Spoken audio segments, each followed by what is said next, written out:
And welcome. मेरा नाम जयसूरज साहू है और आज हम लोग प्रोनाउन के बारे में पढ़ेंगे। प्रोनाउन यानी सर्वनाम। तो प्रोनाउन क्या है? पहले, a word that is used instead of a noun is called a pronoun. वो शब्द जो नाउन के जगह पे उपयोग हो उसे हम प्रोनाउन कहते हैं। अब प्रोनाउन के प्रकार कितने होते हैं? तो पहले होते हैं पर्सनल नाउन। पर्सनल में देखिए पर्सन है, व्यक्ति, तो ये हो गया पुरुषवाचक। पुरुषवाचक सर्वनाम। अब दूसरा देखते हैं, दूसरा में है रिफ्लेक्सिव। रिफ्लेक्सिव में निजवाचक सर्वनाम, खुद का रिफ्लेक्स कर रहा है तो निजवाचक सर्वनाम। और इम्पेटिव प्रोनाउन ये हो गया दृढ़तावाचक सर्वनाम। फिर डिमॉन्स्ट्रेटिव, डिमॉन्स्ट्रेट कर रहा है, किसी की तरफ इशारा संकेत कर रहा है तो ये हो गया संकेतवाचक सर्वनाम। इंट्रोगेटिव प्रोनाउन मतलब इंट्रोगेशन का मतलब होता है प्रश्न पूछना, प्रश्न करना, तो ये हो गया प्रश्नवाचक सर्वनाम। इनडेफिनिट, इनडेफिनिट का मतलब होता है अनिश्चित, तो ये हो गया अनिश्चितवाचक सर्वनाम। डिस्ट्रीब्यूटिव का मतलब होता है बांटना एक दूसरे में, परस्पर, तो यह हो गया डिस्ट्रीब्यूटिव का विभाग सूचक, लोगों में बांटना, भाग करना, तो ये हो गया विभाग सूचक सर्वनाम। रिलेटिव मतलब संबंध बता रहा है, रिलेशन, रिलेटिव का होता है रिलेशन, तो रिलेटिव प्रोनाउन का हो गया संबंधवाचक सर्वनाम। और रेसिप्रोकल का मतलब होता है परस्पर, एक के साथ एक, तो ये हो गया रेसिप्रोकल प्रोनाउन, परस्परवाचक सर्वनाम। फिर एक्सक्लेमेटरी प्रोनाउन। एक्सक्लेमेटरी का होता है विस्मय, विस्मय दर्शाना, तो विस्मयवाचक सर्वनाम। आगे हम देखेंगे पर्सनल प्रोनाउन के बारे में। तो पर्सनल प्रोनाउन में पुरुषवाचक सर्वनाम में क्या होता है, किस आई, खुद के बारे में बताएंगे आई। किसी व्यक्ति या वस्तु के नाम के जगह पे, जैसे राम हो गया, श्याम हो गया, ये सब व्यक्ति के नाम हैं। उन सब के जगह पे अगर नाम की जगह पे यूज हो क्या सर्वनाम शब्द, तो उसे पर्सनल प्रोनाउन कहते हैं। जैसे हो गया I, we, you, he, she, it और दे। तो ये सब हो गया पर्सनल प्रोनाउन। पर्सनल प्रोनाउन में कैसे, जैसे आई है, मेरा नाम है राम, तो राम की जगह में Ram is going to school, तो I am going to school हो जाएगा। फिर वी हम 3-4 लोग हैं, जैसे कि बोलेंगे Ram, Shyam and Mohan are going to school. ये हम तीनों जा रहे हैं, राम, श्याम एंड मोहन, तो हम बोलेंगे Ram, Shyam and Mohan are going to school. तो ये हो गया लंबा। हम इन नामों को रिप्लेस करके we are going to school इस प्रकार से बोल सकते हैं। तो ये हो गया पर्सनल प्रोनाउन। फिर यू हो गया, यू किसी सामने वाले व्यक्ति के बारे में व्यक्ति से बात कर रहे हैं, जैसे तुम जा रहे हो, सामने वाला का नाम श्याम है, तो उसे बोलेंगे Shyam is going to school. तो श्याम न बोल करके उसके जगह पे you are going to school, नाम के जगह पे हमने सर्वनाम लगा दिया। उसी प्रकार ही और सी और इट, दे, ये सब का भी उपयोग होता है। जैसे she has prepared this chart, उसने इस चार्ट को बनाया। Help her in her studies, they are going to school, वे स्कूल जा रहे हैं। They are going to school, वे स्कूल जा रहे हैं। इट इज़ अवर स्कूल, ये हमारा स्कूल है। इस प्रकार से ये पर्सनल प्रोनाउन होते हैं। अब काइंड्स ऑफ पर्सनल प्रोनाउन हम देखेंगे तो कितने प्रकार के हैं। तो काइंड्स ऑफ पर्सनल प्रोनाउन है 3 प्रकार के। फर्स्ट पर्सन, प्रथम व्यक्ति, स्वयं के बारे में उत्तम पुरुष, प्रथम पुरुष जो बोलते हैं, स्वयं के बारे में अगर बात करना हो, जिसमें होता है आई, वी। आई मतलब मैं, वी हमारा, तो ये स्वयं का भाव है, इसलिए प्रथम पुरुष फर्स्ट पर्सन। सेकंड पर्सन हो गया यू, तुम्हारे बारे में, सामने वाले व्यक्ति के बारे में बात कर रहे हैं यू। तो अब थर्ड पर्सन, किसी हम दो लोग बात कर रहे हैं और किसी तीसरे के बारे में बात कर रहे हैं, जैसे इसमें आ जाएगा ही, सी, इट और दे, वह, वे, उनका। इस प्रकार से ये हो गया पर्सनल में थर्ड पर्सन। अब इसमें हम इसी में फर्स्ट पर्सन, सेकंड पर्सन और थर्ड पर्सन को देखेंगे, तो उसमें हम नॉमिनेटिव केस, पोसेसिव केस और नॉमिनेटिव केस, पोसेसिव केस और ऑब्जेक्टिव केस का हम एग्जांपल लेंगे, जिसमें हम 3 खंड बना लेते हैं, जिसमें पहला खंड में हम फर्स्ट पर्सन, दूसरे में सेकंड पर्सन और तीसरे में थर्ड पर्सन के बारे में लिखेंगे। जैसे पहला है नॉमिनेटिव केस। नॉमिनेटिव केस पहले में फर्स्ट पर्सन के लिए क्या होगा, आई। हम नॉमिनेटिव केस पढ़े हैं, आप लोग केस का लेक्चर देख लीजिएगा। आई हो गया,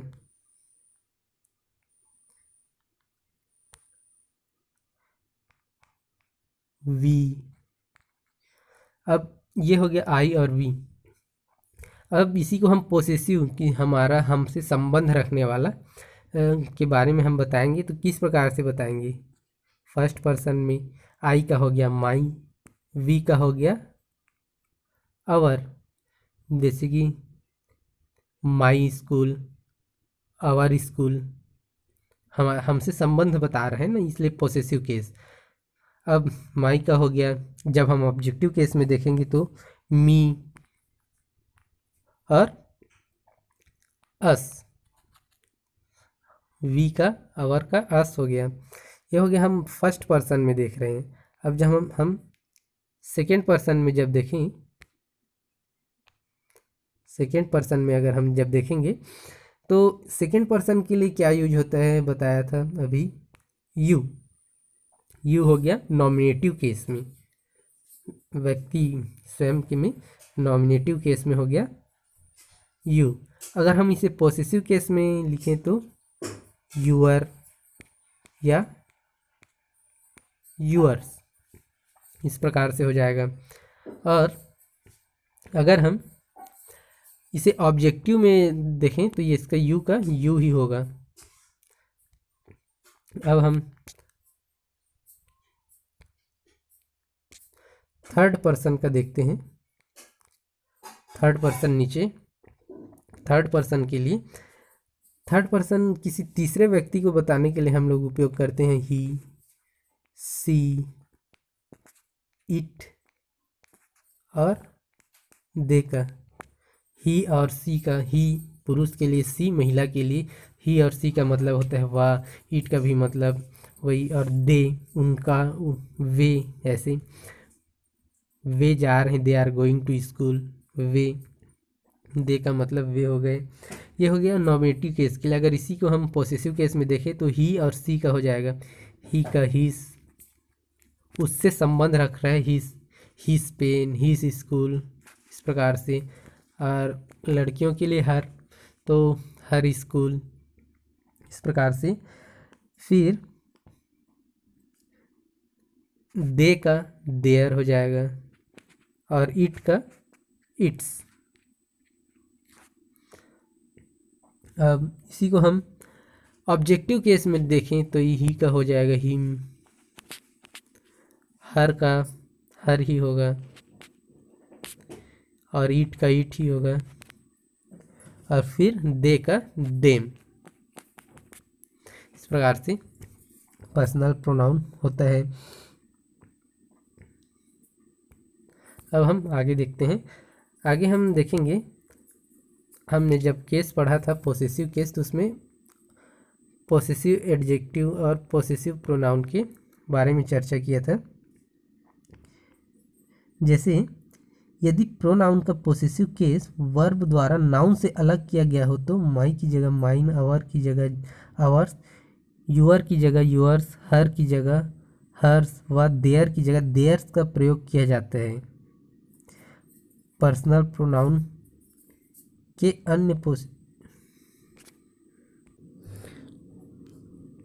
जब हम कारक पढ़ रहे थे, केस पढ़ रहे थे, तो हमने देखा था प्रोनाउन जो होता है लास्ट में पोसेसिव प्रोनाउन, उसके बाद और नाउन नहीं लगते, पर जब हम एडजेक्टिव की तरह उपयोग करते हैं पोसेसिव को तो उसके बाद में एक नाउन होता है।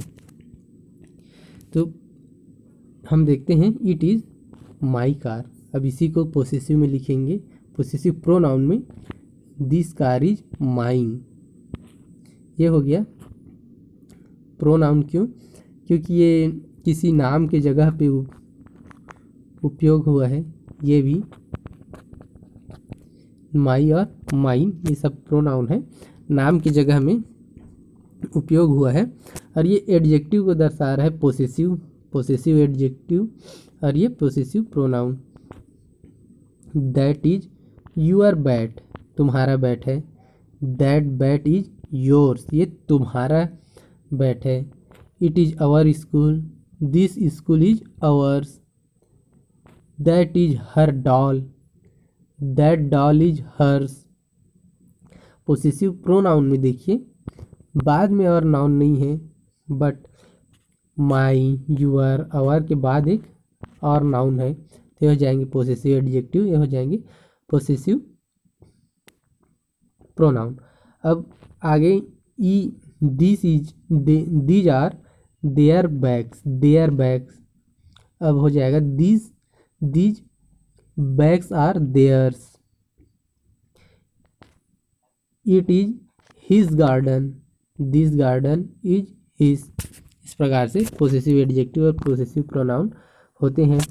अब रिफ्लेक्सिव प्रोनाउन हम देखते हैं।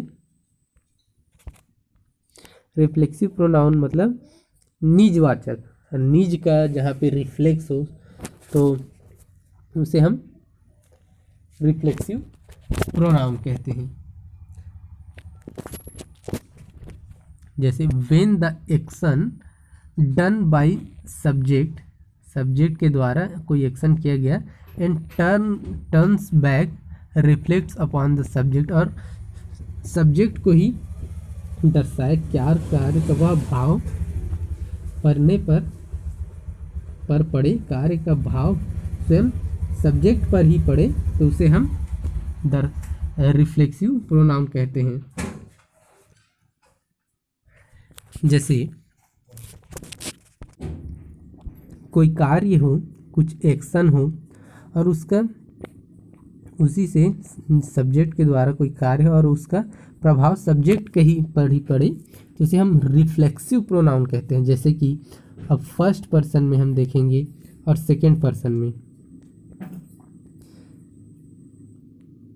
फर्स्ट पर्सन, सेकेंड पर्सन और थर्ड पर्सन में हम देखेंगे, यहाँ पे ये हो गया सिंगुलर और ये हो जाएगा प्लूरल। इस प्रकार से एक बॉक्स बनाकर देखते हैं। तो हम पहले देखेंगे फर्स्ट पर्सन में माई हमारा हो गया, तो माई सेल्फ खुद को बता रहा है, मैं स्वयं, माई सेल्फ। तो ये हो गया फर्स्ट पर्सन।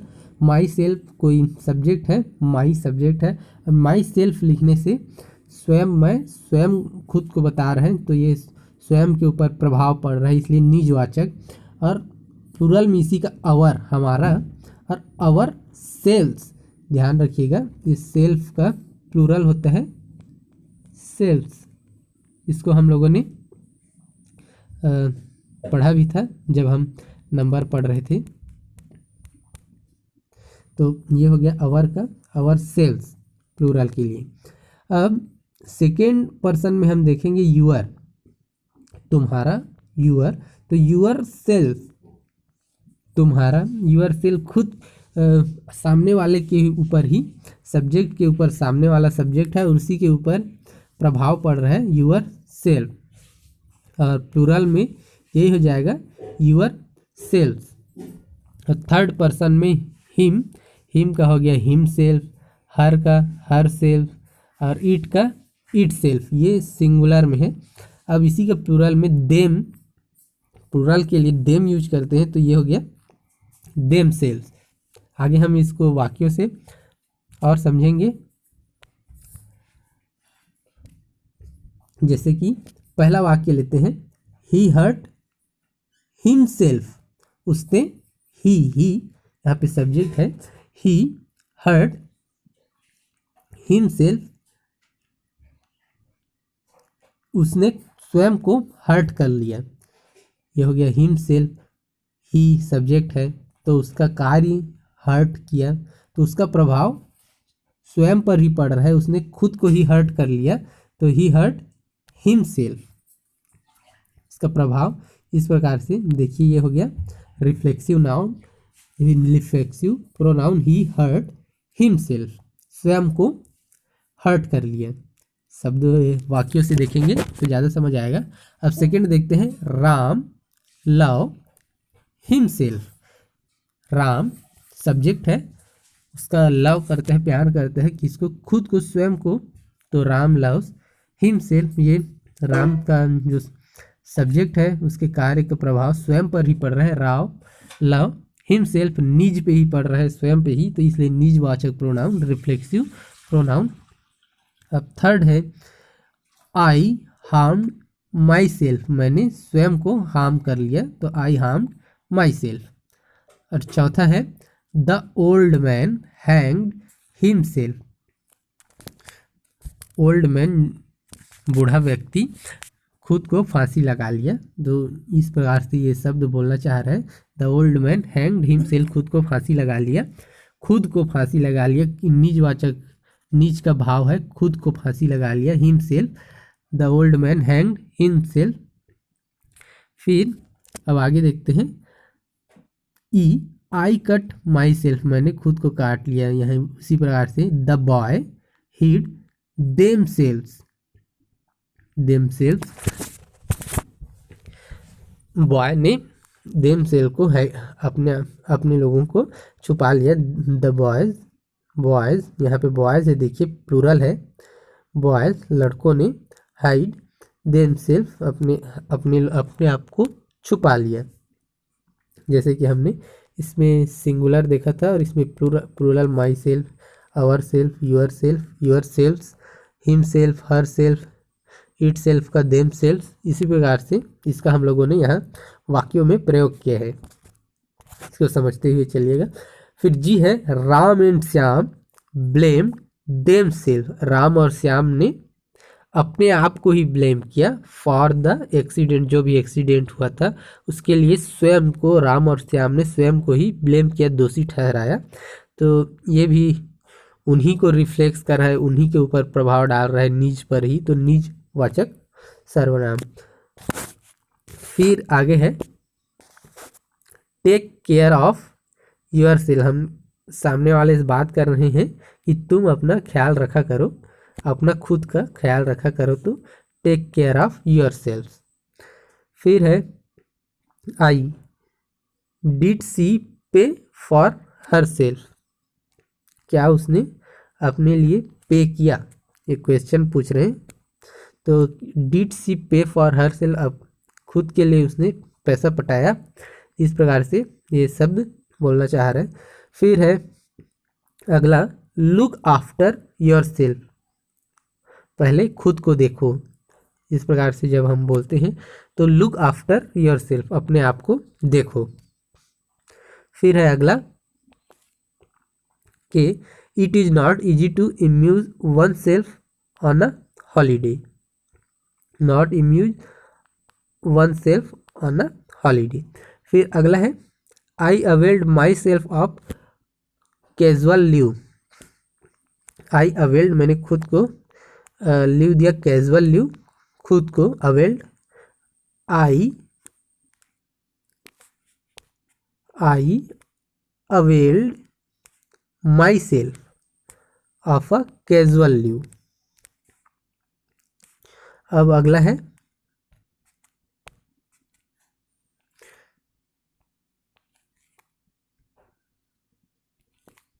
राम बिफूल्ड हिमसेल्फ, अपने आप को मूर्ख बना लिए। राम बिफुल्ड हिमसेल्फ। इस प्रकार से रिफ्लेक्सिव नाउन हो गया। हम लोगों ने इसका वाक्यों में यूज भी देख लिया। अब हम आगे चलते हैं। इंफेटिव प्रोनाउन। इंफेटिव प्रोनाउन मतलब दृढ़तावाचक सर्वनाम। When compound personal pronoun are used for the sake of emphasis, किसी को और इम्फेसाइज करके बताने के लिए जब इम्फेसिस करके बताया जाए। इसमें हम देखेंगे कि जो हमने देखा था ये भी रिफ्लेक्सिव प्रोनाउन की तरह ही है, इम्फेटिक प्रोनाउन। हम देखते हैं कि हम रिफ्लेक्सिव प्रोनाउन में देखा था कि जो स्वयं को खुद को दर्शाए, रिफ्लेक्स करे, वो निजवाचक सर्वनाम है। खुद को या स्वयं को दर्शाए, रिफ्लेक्स करे, वो है निजवाचक सर्वनाम या रिफ्लेक्सिव नाउन। इसी प्रकार ही है ये इम्फेटिक नाउन जो इम्फेसिस करता है खुद ही या स्वयं ही पे इम्फेसिस करता है, इसलिए ये हो किया जाता है इम्फेटिक प्रोनाउन। जैसे कि हम देखते हैं जब हम रिफ्लेक्सिव प्रोनाउन पढ़े थे तो रिफ्लेक्सिव प्रोनाउन में हमने बोला था ही हर्ट हिमसेल्फ, उसने स्वयं को या फिर खुद को हर्ट कर लिया। राम लव्स हिमसेल्फ, राम खुद को या स्वयं को प्यार करता है। तो यहाँ पे देखते हैं खुद को या फिर स्वयं को का भाव आता है, रिफ्लेक्स करता है उस चीज़ को। आई हार्म्ड माई सेल्फ, मैंने स्वयं को हार्म कर लिया। The old man hanged himself, स्वयं बूढ़ा व्यक्ति ने स्वयं को ही फांसी पर लटका दिया। इस प्रकार से यहाँ पे स्वयं को या फिर खुद को का भाव आ रहा है। पर यहाँ में इतना अंतर है रिफ्लेक्स इम्फेटिव में, यहाँ पे सिर्फ स्वयं को ही इम्फेसिस करता है, स्वयं या फिर खुद को ही इम्फेसिस करे। जैसे कि the king himself gave her the medal. The king है, हिमसेल्फ स्वयं, द किंग हिमसेल्फ स्वयं ही, gave her the medal, king ने राजा ने खुद को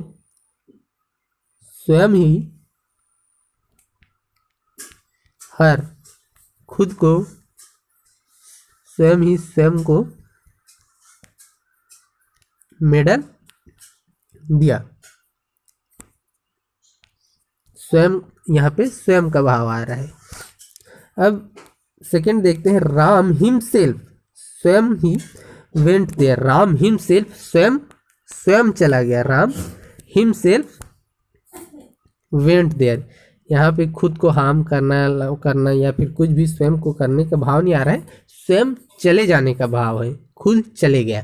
तो राम हिमसेल्फ वेंट देयर, यहाँ पे ये हिमसेल्फ यहाँ पे इम्फेटिव प्रोनाउन की तरह यूज हुआ है। We ourselves cooked the food, हमने खुद खाना बनाया है।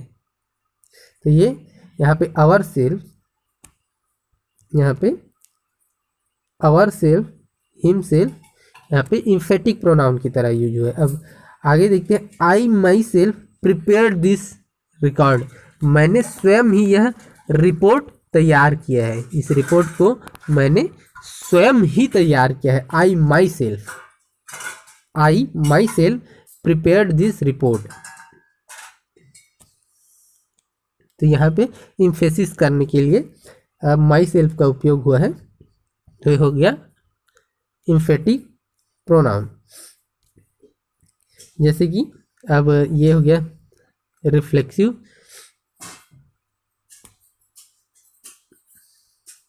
रिफ्लेक्सिव प्रोनाउन का एक बार और दिखा के समझाता हूँ। ही हिमसेल्फ, ही हिमसेल्फ होता, मान ले ही हर्ट हिमसेल्फ है, यहाँ पे हर्ट हिमसेल्फ, यहाँ पे हर्ट बीच में है, इसलिए हो गया ये रिफ्लेक्सिव। अगर इसी को हम इंफेटिव में रहता तो ही हिमसेल्फ बर्थ रहता, ही हिमसेल्फ, जैसे कि आगे हुआ है the king himself, Ram himself, we ourself, I myself, यह हो गया इंफेटिक प्रोनाउन। और रिफ्लेक्सिव में देखो राम लव्स हिमसेल्फ, बीच में राम और हिमसेल्फ के बीच में लव्स है। आई हार्म्ड माई सेल्फ, आई और माई सेल्फ के बीच में हार्म्ड है। इस प्रकार से पहचाना जा सकता है। The old man hang himself,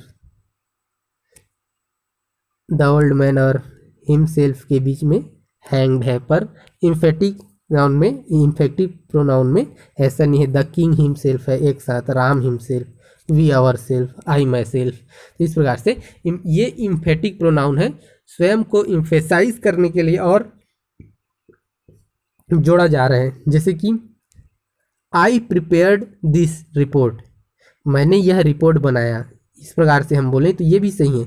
पर आई my self, I my self लिखने का मतलब क्या है, यहाँ पे खुद को और ज़्यादा इम्फेसाइज करके बताया जा रहा है।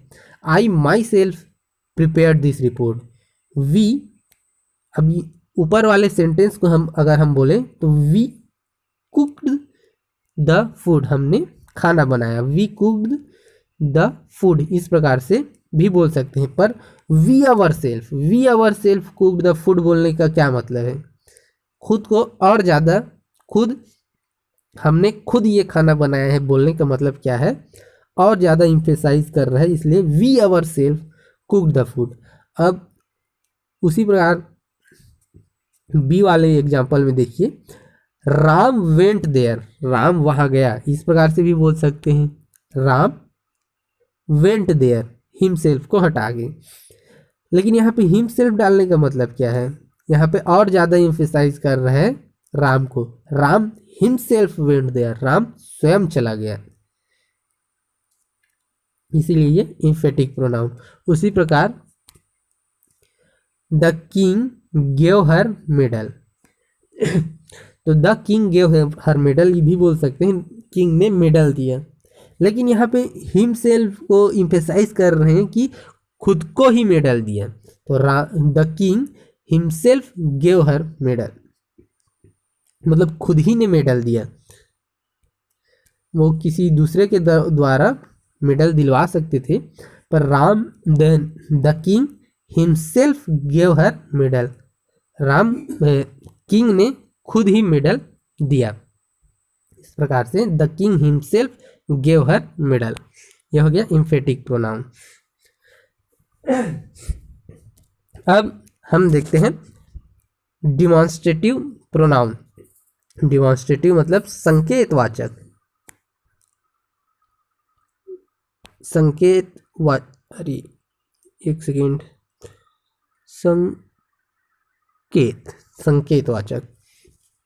संकेतवाचक प्रोनाउन, तो जो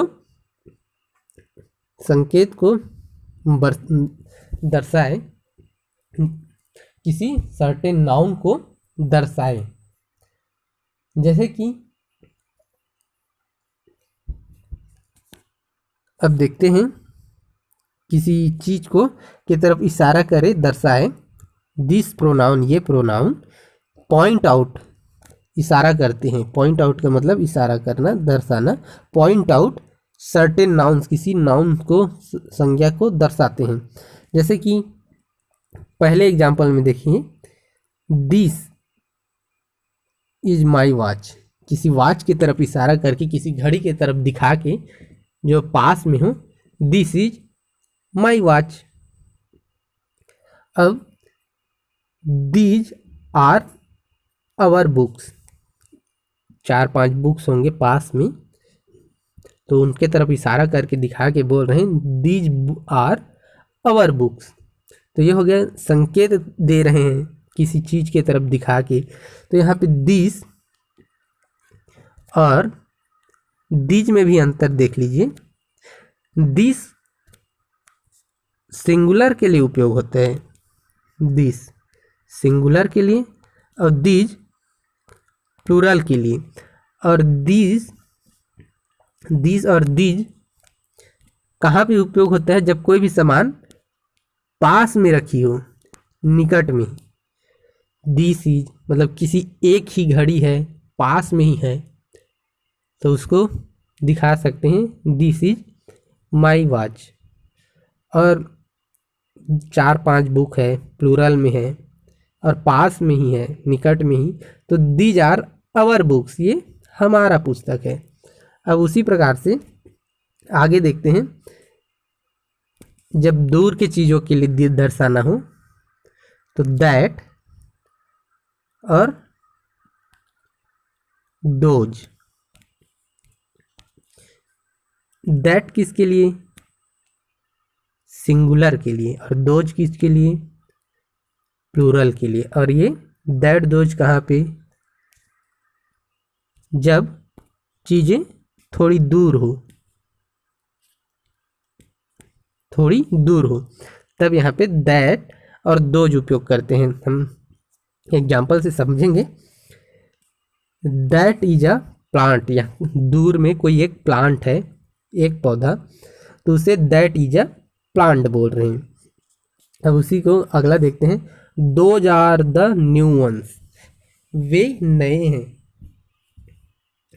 बहुत सारे लोगों को दिखा रहे हैं उन चीज़ों को, मतलब बहुत सारे वस्तुओं को जो दूर में रखा हुआ है, उन चीज़ों को दिखा रहे हैं कि those are the new ones, वो नए हैं, नए कपड़ा लाए होंगे जो दूर में रखा है 4-5, तो those are the new ones. इस प्रकार से दीज, दीज, दैट, दोज का भी हमने उपयोग देख लिया। और किस प्रकार से ये संकेत दिखा रहे हैं, इस प्रकार से डिमॉन्स्ट्रेट कर रहे हैं, इस प्रकार से हमने डिमॉन्स्ट्रेटिव प्रोनाउन को भी देख लिया। अब आगे चलते हैं। आगे है इंट्रोगेटिव प्रोनाउन। इंट्रोगेटिव प्रोनाउन मतलब जो क्वेश्चन पूछे, प्रश्न पूछे, इसलिए प्रश्नवाचक सर्वनाम। इसमें देखिएगा दीज प्रोनाउंस, ये प्रोनाउन यहाँ पे दीज प्रोनाउन से उपयोग हुआ है। ये नाउन, ये प्रोनाउन मतलब ये सर्वनाम आर यूज मतलब उपयोग किया जाता है टू आस्क क्वेश्चन, किस लिए? क्वेश्चन पूछने के लिए। जैसे अब है पहला देखेंगे, हु रोट दिस लेटर। यहाँ पे हु रोट दिस लेटर, किसने लिखा ये लेटर, किसने लिखा है? तो who wrote this letter, this letter. अब यहाँ पे दिस को भी देखिएगा, संकेतवाचक सर्वनाम है। दिस में पास में एक लेटर है, उसको पकड़ के दिखा रहे हैं, है ना, दिस लेटर। अब हु उपयोग कर रहे हैं, तो यहाँ पे हु जो है इंट्रोगेटिव प्रोनाउन है, क्वेश्चन पूछ रहे हैं। हु, हुज, हुम, हु, वाट। यहाँ पे देखिएगा हु, हुज, हुम, हु, वाट, विच, ये सब इंट्रोगेटिव प्रोनाउन है। ये सब क्वेश्चन पूछने के लिए उपयोग होते हैं, इसलिए ये इंट्रोगेटिव प्रोनाउन है। तो पहला में ही देखिएगा, हु रोट दिस लेटर, ये लेटर किसने लिखा? हुज इज दिस पेन, यह पेन किसका है? हुम डू यू हेट, तुम किसे नफरत करते हो? Who is knocking the door, कौन दरवाजे को खटखटा रहा है? नॉकिंग मतलब खटखटाना, तो who is knocking the door? What does he want, वो क्या चाहता है? What will you have to drink, तुम क्या पियोगे? What will you have to drink? तुम्हें क्या पीना चाहिए था, क्या पीना चाहिए। Which is your pen, 3 2 4 pen में से दिखा के बोल रहे हैं विच इज यूर पेन, तुम्हारा पेन कौन सा है। Which of those men is your father, those main यहाँ पे ये है दोज में डिमॉन्स्ट्रेटिव, दोज डिमॉन्स्ट्रेटिव है और ये विच जो है इंट्रोगेटिव है। तो दूर में 4 5 लोग खड़े होंगे, उनमें से दिखा के बोल रहे हैं विच of those men is your father, उनमें से तुम्हारे पापा कौन है। तो ये हो गया इस प्रकार से इंट्रोगेटिव प्रोनाउन, ये सब हो गए हु, हुज, हुम, वू, वाट, विच, ये सब जब क्वेश्चन पूछने के लिए उपयोग होते हैं तो ये हो जाते हैं इंट्रोगेटिव प्रोनाउन, प्रश्नवाचक सर्वनाम। अब हम आगे देखते हैं इनडेफिनेट प्रोनाउन। इनडेफिनेट प्रोनाउन मतलब अनिश्चित वाचक, जिसमें कोई निश्चित ना हो। जैसे these pronouns refer to person और थिंग, व्यक्ति या फिर वस्तुओं को दर्शाए इन अ जनरल वे, एक आम लहजे में, जनरल तरीके में बताए, बट डू नॉट रिफर, लेकिन रिफ़र ना करे एनी पर्सन और थिंग इन अ पर्टिकुलर, किसी पर्टिकुलर पर्सन व्यक्ति को रिफ़र ना करे, इसे जनरल वे में बताए। यहाँ पे आप लोग देखेंगे कि किसी पर्टिकुलर इंसान को नहीं दर्शा रहा है, पर्टिकुलर इंसान को या फिर वस्तु को न दर्शाकर एक जनरल वे में दर्शा दिया जाता है, किसी पर्टिकुलर को ना बोल कर करके। जैसे कि हम वाक्यों के एग्जांपल से समझेंगे। जैसे somebody has stolen my watch, किसी ने, किसी निश्चित व्यक्ति को नहीं बता रहा है, अनिश्चित है, कोई भी हो सकता है, समबडी कोई, तो यहाँ पे समबडी हो गया। ये अनिश्चित सर्वनाम है समबडी। ये प्रोनाउन किस कारण समबडी प्रोनाउन क्यों हुआ, क्योंकि यहाँ पे राम, श्याम, मोहन, सोहन कुछ भी नाम रहता, पर इन नाम के जगह पे हमने समबडी उपयोग किया है, इसलिए ये हो गया प्रोनाउन। अब ये अनिश्चित क्यों, अनिश्चित इसलिए, इनडेफिनिट क्यों, क्योंकि ये किसी निश्चित व्यक्ति को न बता रहे हैं, किसी अनिश्चित कोई भी हो सकता है। समबडी कोई व्यक्ति, किसी व्यक्ति ने, समबडी कोई, किसी व्यक्ति ने, हैज़ स्टोलन माई वॉच, किसी व्यक्ति ने मेरा घड़ी चुरा लिया, तो somebody has stolen my watch. तो यहाँ पे देखेंगे ये समबडी हो गया इनडेफिनिट प्रोनाउन। अब all were drown, many of them were Indians. All were drown, सभी डूब गए, सभी डूब गए बोल रहे हैं, ऑल वर ड्रोन। मेनी, अब यहाँ पे मेनी उपयोग किया है, मेनी यहाँ पे देखिए मैं इटैलिसाइज्ड कर दिया हूँ, थोड़ा तिरछा कर दिया हूँ, तो यहाँ पे मेनी उपयोग किया जा रहा है। तो मेनी में आप लोग देखिएगा किसी पर्टिकुलर को नहीं दर्शा रहा है, मेनी बहुत से लोग हैं, बहुत से लोग, तो मेनी ऑफ देम, उनमें से बहुत से लोग इंडियंस थे, इंडियंस थे, भारतीय थे। सभी लोग डूब गए, कहीं पानी जहाज में जा रहे थे मान लीजिए, तो ऑल वर ड्रोन, सभी डूब गए थे, जिनमें से मेनी, बहुत से लोग इंडियंस थे। तो यह हो गया मेनी अनिश्चित सर्वनाम, इनडेफिनिट प्रोनाउन।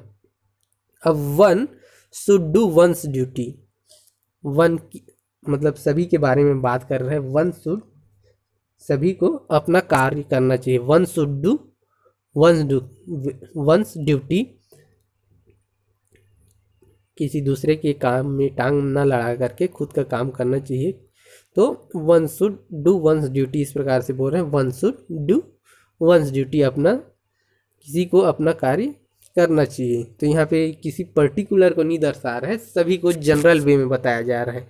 तो ये हो गया वन भी यहाँ पे अनिश्चित pronoun. One should mind one's own business, मतलब यहाँ भी जनरल वे में बोल दिया गया है सभी को, कि लोगों को अपने ऑन्स बिजनेस मतलब यहाँ पे बिजनेस मतलब कार्य है, तो अपने कार्य पर ही माइंड करना चाहिए, अपने कार्य पर ही ध्यान देना चाहिए, दूसरे का ध्यान नहीं देना चाहिए, टांग नहीं लड़ाना चाहिए। उस प्रकार से one should mind on one's own business, खुद के कार्य पर ध्यान लगाना चाहिए। इस प्रकार से वन यहाँ पे इनडेफिनेट प्रोनाउन हो गया। यहाँ पे और कुछ शब्द हैं जो इनडेफिनेट प्रोनाउन है, उनको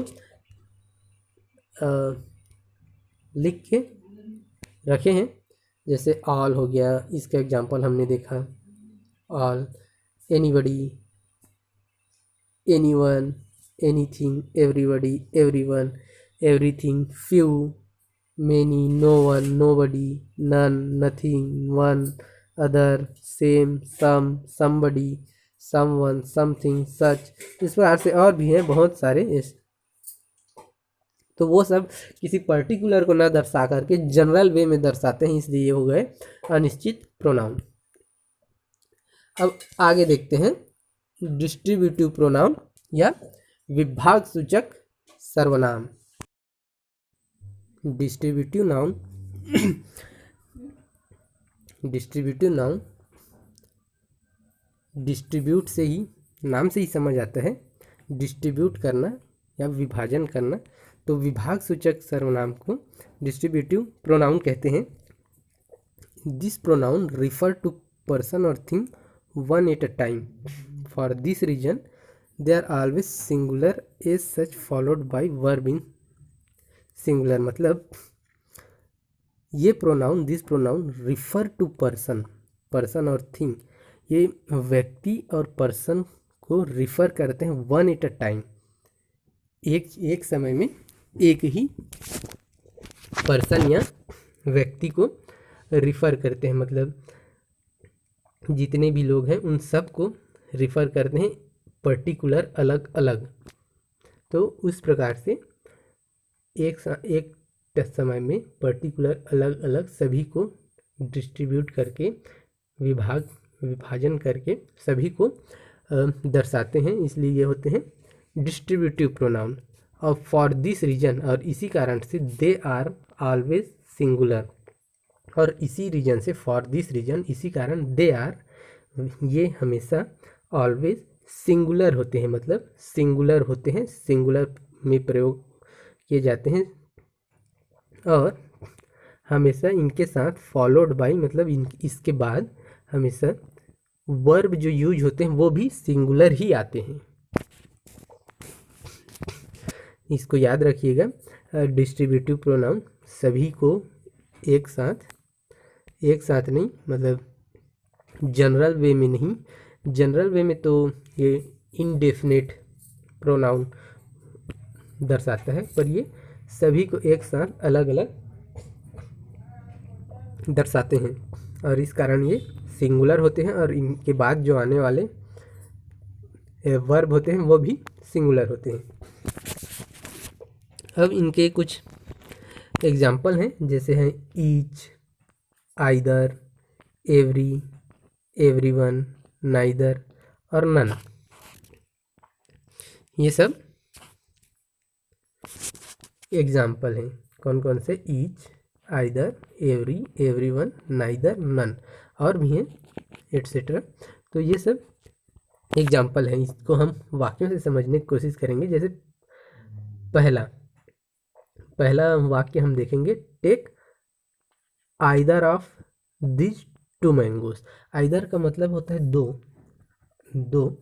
तो आइदर का मतलब होता है दो। तो take either of this two mangoes, दो मैंगो हैं, तो उनमें से किसी एक मैंगो को चुन लो, बोला जा रहा है। तो take either of this two mangoes, दोनों समान हैं, दोनों समान प्रकार के मैंगोज हैं, तो डिस्ट्रीब्यूट करके किसी एक को दर्शाने के लिए बोल रहे हैं। Take either of this two mangoes, दो मैंगोज में से किसी एक को ले लो, ये बोला जा रहा है। तो take either of this two mangoes. जब हम बाद में पढ़ेंगे तो आइदर और नाइदर और नॉर, इनका प्रयोग को भी हम देखेंगे किस प्रकार से प्रयोग होता है। आइदर और आइदर और का एक साथ प्रयोग होता है नाइदर और नॉर का। किस प्रकार से होता है इसे हम बाद में देखेंगे, पहले ये देख लेते हैं। Take either of this two mangoes, इन दोनों में से एक मैंगो को ले लीजिए। दूसरा वाक्य को समझते हैं, neither of two sisters came here, neither दो सिस्टर हैं उनमें से कोई भी सिस्टर नहीं आई, तो neither of the two sisters came here. Distribute कर रहे हैं एक साथ दोनों को, अलग अलग एक टाइम में सिर्फ एक ही को दर्शाया जा रहा है अलग अलग, तो neither of the two sisters came here. अब तीसरा है neither of the two passed, दोनों में से कोई नहीं पास हुआ। फिर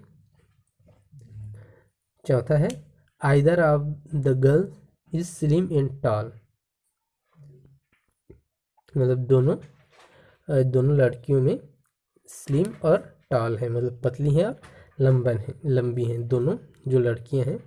आइदर ऑफ द गर्ल्स, जो दो लड़कियों के बारे में बात चल रहा है, वो दोनों लड़कियां लंबी हैं और टॉल हैं, मतलब लंबी हैं और स्लिम हैं।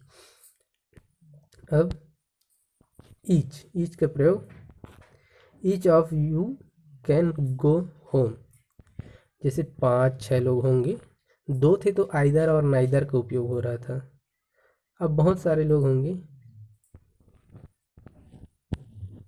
तो सभी को अलग अलग बोला जा रहा है कि each of you can go home, आप में से सभी घर जा सकते हैं। Each of you can go home, तो यहाँ पे ईच का प्रयोग हुआ है। अब each of them is to blame, अब कोई भी कार्य हुआ होगा तो कुछ घटना हुई होगी तो उसमें 4-5 लोग रहे होंगे, तो ईच ऑफ देम मतलब उनमें से सभी, each of them is to blame, उनमें से सभी दोषी हैं, सभी को दोषी ठहराया जा सकता है, तो each of them is to blame. Blame मतलब ब्लेम करना, दोषी ठहराना। और फिर नन का देखते हैं, नन का, तो नन में है none of them can do it, 4-5 लोग होंगे। अब उन 4-5 लोगों के बारे में बताया जा रहा है कि नन ऑफ देम, उनमें से कोई भी नहीं, none of them can do it, मतलब उनमें से कोई भी ये काम नहीं कर सकता, इसलिए none of them can do it. अब आगे है एनी ऑफ दीज गर्ल्स में dance, any of these 4 girls, 4 लड़कियां हैं, सपोज कीजिए 4 लड़कियां हैं, इस प्रकार से 4 लड़कियां हैं, 1 2 3 4। अब इन चारों में से कोई भी डांस कर सकता है, तो एनी ऑफ, एनी भी एक एग्जाम्पल है। Any of these 4 girls, any of these 4 girls can dance, तो यहाँ पे एनी भी एक एग्जाम्पल हो जाएगा डिस्ट्रीब्यूटिव प्रोनाउन का। तो इस प्रकार से डिस्ट्रीब्यूटिव प्रोनाउन होता है। अब आगे हम देखते हैं रिलेटिव प्रोनाउन। रिलेटिव प्रोनाउन मतलब संबंध, जो संबंध दर्शाए, संबंधवाचक।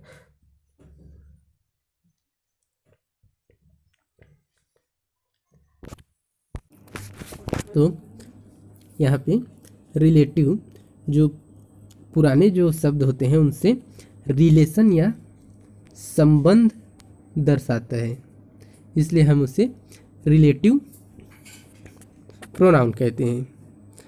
अब ये जो एग्जाम्पल है, 4 एग्जाम्पल, उनसे हम समझने की कोशिश करेंगे। ये इंट्रोगेटिव प्रोनाउन जो पढ़े थे हम, हु, हुम, विच, वाट, ये सब जब संबंध दर्शाने के रूप में प्रयोग हो तब इसे रिलेटिव प्रोनाउन कहते हैं। उस जगह पे हु, हुम, हुज, विच, वाट, ये सब जो थे एक्सेट्रा, वो सब क्या कर रहे थे, प्रश्न पूछने के काम कर रहे थे, पर यहाँ पे रिलेशन दर्शाने का काम करेंगे। किस प्रकार से, अभी देखते हैं। पहला शब्द हम लेते, पहला वाक्य हम लेते हैं, आई नो द मैन। मैं उस इंसान को जानता हूँ, किसी इंसान के बारे में बात चल रही है।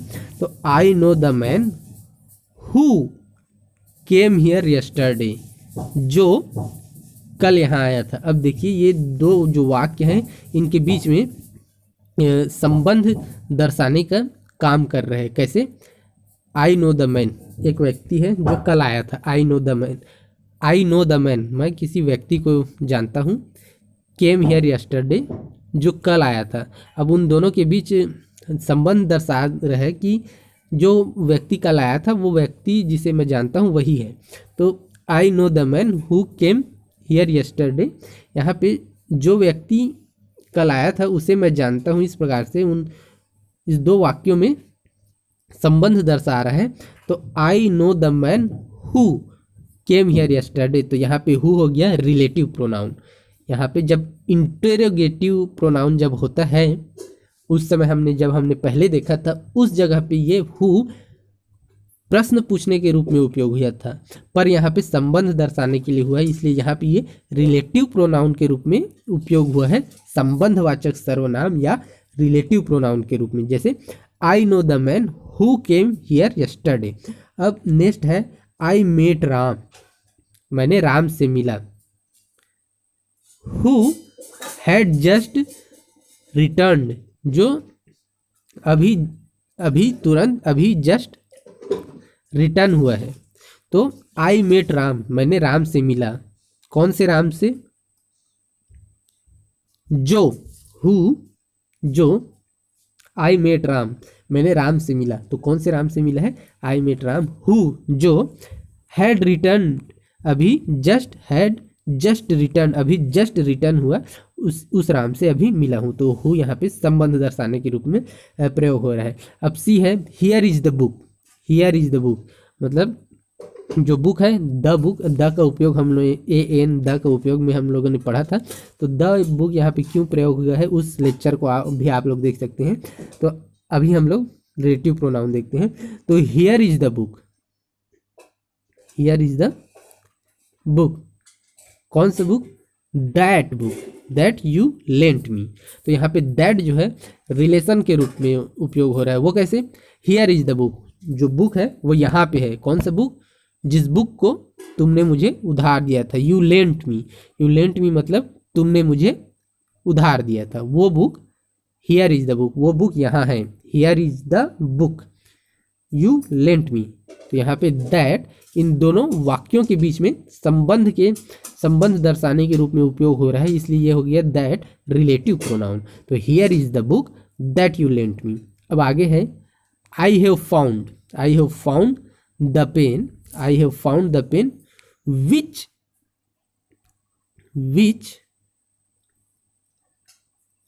आई लॉस्ट। सेकेंड, फिर से यहाँ पे ज़्यादा लकीर हो गया है, इसको एक बार काट के अब देखते हैं फिर से।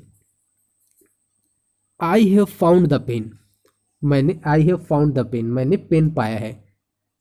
किस पेन को पाया है, विच I lost, which I lost, जिसे खो गया था मैंने, जिस पेन को, लॉस्ट मतलब खो देना, गुमा देना। तो आई लॉस्ट, जिस पेन को मैंने खो दिया था। विच मतलब यहाँ पे जिस हो रहा है। तो I have found the pen, मैंने पेन पाया। आई लॉस्ट, जिसे मैंने खो दिया था, जिसे। तो यहाँ पे विच को देखिए, I have found the pen which I lost. तो विच यहाँ पे रिलेटिव प्रोनाउन के रूप में उपयोग हो रहा है। तो हु, दैट, विच, वाट, ये सब रिलेटिव प्रोनाउन में आते हैं। अब आगे हम देखेंगे